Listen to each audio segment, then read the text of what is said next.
गौरा ए गौरा का है स्वामी जी? फ्रिजवा चालू कइले बड़ू? फ्रिज?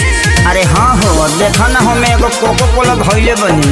आए रउआ कहे से कोको कोला पिए लगनी? सब केहू पियता तो हमहू सोचनी है कि स्वाद ले ली।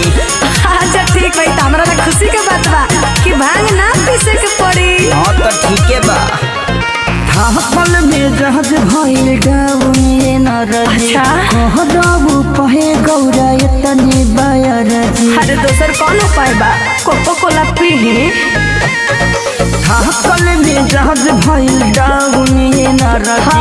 कहबू कहे गौरा इहे बायर जी। पिहिल गाजा पाया असर न होला हो, असर न होला। हाँ तो सुनी ना,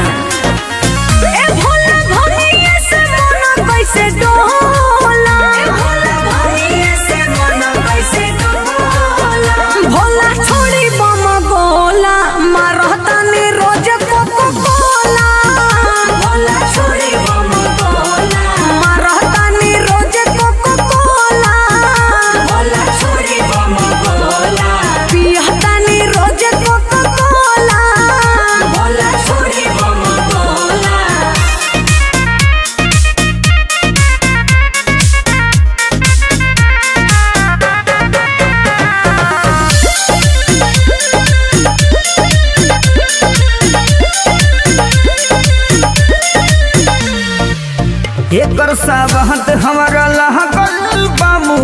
अच्छा हर घड़ी पिएला खोजे नीबू है।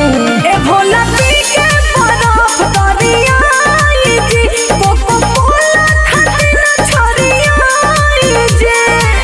पिही धतूरा ना बने डोला सोला हो बने डोला सोला।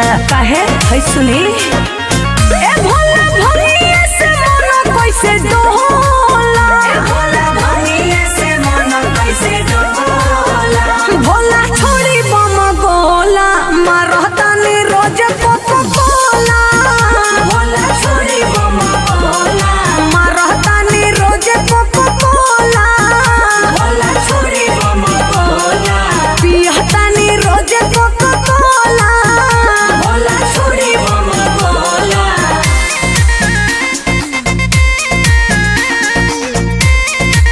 माँ अम्बे रिकॉर्डिंग स्टूडियो आमी।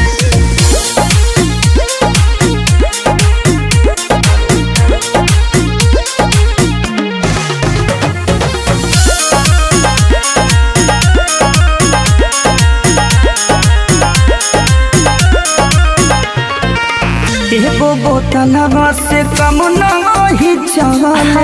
ए गौरा देखो ना दे हर जे गले। कहे का कोइर सदबे दरादी हा, ढेर पिया बात लग जाई सरादी हा। एकर यागे नानी मनवा का छोला हो, नी मनवा का छोला। दिन तनी हम